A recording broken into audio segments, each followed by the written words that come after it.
This video explains how to search and verify if a business has a valid VAT number by using the SARS online query system.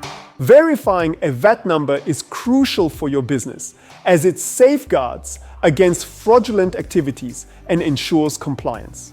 By performing quick checks, you not only save valuable time, but also shield your business from potential risks, such as your input tax claim being denied.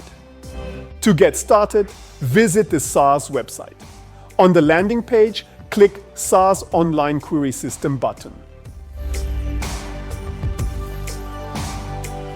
Read the terms and conditions. Acknowledge that you have read and agreed to the terms and conditions by ticking the box. Then click Continue to VAT Vendor Search button.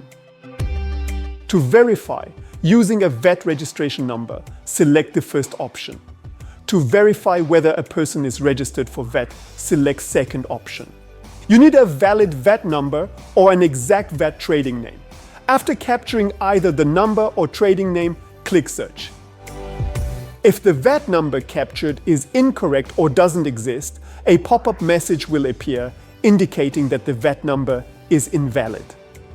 If the trading name is incorrect or does not exist, a pop-up message will appear indicating no records found.